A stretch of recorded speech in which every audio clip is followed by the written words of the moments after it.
نماز کے بعد دعا کرنا اجتماعی طور پہ، کیا یہ بھی نماز کی سنت جو اجماع اور تواتر عملی سے ہم تک پہنچی ہے اس میں ثابت ہے؟ دو طرح کے ہمیں رویے نظر آتے ہیں. بعض لوگ بہت سخت ہیں اس معاملے میں اور کہتے ہیں کہ باجماعت نماز کے بعد امام دعا نہیں کروائے گا، انفرادی صورت میں آپ دعا کر سکتے ہیں، لیکن بالعموم ہمیں ہمارے ملک میں بھی اور باقی جہاں پر مسلمان آباد ہیں وہاں اس کا اہتمام ملتا ہے کہ امام ہی ہیں جو پھر اجتماعی دعا کراتے ہیں. نماز کے بعد دعا کیا رہا ہے آپ کی؟ یہ اس وجہ سے ہوا کہ ہمارے ہاں لوگوں کو پابند کر دیا گیا کہ وہ دعائیں بھی عربی زبانی میں کریں گے.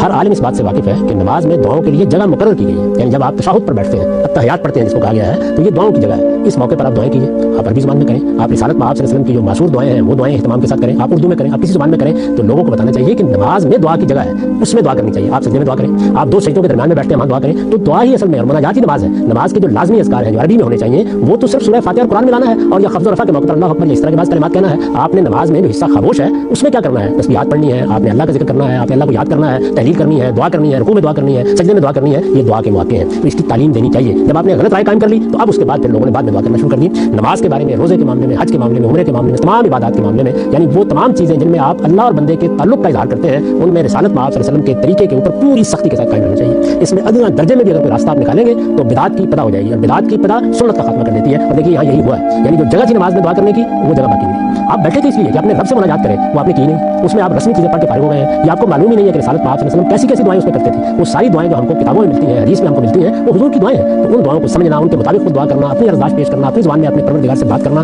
یہ لوگوں کو سکھانا چاہیے. نماز کے بعد رسالت میں آپ صلی اللہ علیہ وسلم کا یہ کبھی طریقہ نہیں رہا کہ آپ باقاعدہ طور پر اس طرح جیسے کہ امام دعا کرتے ہیں اور مقتدی آمین کہتے ہیں دعا کریں. البتہ ہر آدمی کا حق ہے کہ وہ نماز میں دعا کرے، نماز کے بعد بھی دعا کر سکتا ہے. اپنی انفرادی دعا کسی بھی موقع پر کرنا، اس لیے کہ دعا کا کوئی وقت مقرر نہیں ہے، وہ جائز ہے. لیکن جو طریقہ ہمارے یہاں رائج ہو گیا ہے، یہ طریقہ لوگوں نے اس طرح رواج دیا، اور اس کے بعد آپ جانتے ہیں جب کوئی چیز رائج ہو جائے تو لوگ خیال کرتے ہیں کہ یہی دین ہے. دین میں خود اللہ کے پیغمبر کا قائم کرنا طریقہ یہی ہے کہ نماز کے بعد کوئی اجتماعی دعا نہ آپ کرتے تھے، نہ یہ ثابت ہے. ہاں کسی وقت لوگوں نے کھڑے ہو کر یہ کہا یا کوئی ضرورت پیش آ گئی کہ خصوصی طور پر کوئی دعا کی جائے تو وہ دعا کبھی کبھی کی جا سکتی ہے. اس طرح سے باقاعدہ طور پر دعا کر کے نماز کا ایسے خاتمہ کرنا کہ لوگ انتظار میں بیٹھے ہوئے ہیں کہ اب دعا ہوگی تو ہم جائیں گے، یہ تو گویا اس کو نماز کا حصہ بنا دینا ہے. تو میرے نزدیک اللہ کے پیغمبر کے طریقے سے سرے منہ انحراف نہیں کرنا چاہیے. دین کے معاملے میں اصولی بات یہ ہے کہ جو دنیوی امور ہیں ان میں جس چیز سے روکا گیا ہے اس سے رک جائیں، جس کا حکم دیا گیا ہے اس کے اوپر عمل کریں. لیکن وہ معاملات جو خدا اور بندے سے متعلق ہے ان میں بس جس چیز کو بتا دیا گیا ہے وہ کریں، جس چیز کے بارے میں خاموشی ہے اس میں اپنی طرف سے کچھ نہیں کیا جا سکتا. اسی کو ہمارے دین کی تعبیر کے مطابق بدعت کہتے ہیں، اس سے اجتناب کرنا چاہیے. اچھا، یہ وجہ کہ امام مالک نے ایک سخت رویہ بھی اختیار کیا اور جو عمل اہل مدینہ کو اتنی اہمیت دیتے ہیں، انہوں نے فرمایا کہ کوئی اگر ایسا کام کرتا ہے تو گویا وہ انگاروں میں بیٹھا ہے، نماز پڑھو اور فوراً گھر جاؤ. یہ بھی وہی بات ہے، وہی وجہ ہے. جب انہوں نے دیکھا کہ لوگ بعض اس طرح کی چیزیں ایجاد کر رہے ہیں، اور میں نے آپ سے عرض کی کہ ایجاد کی بات کو آپ مثال کے طور پر جمعے میں دیکھ لیا.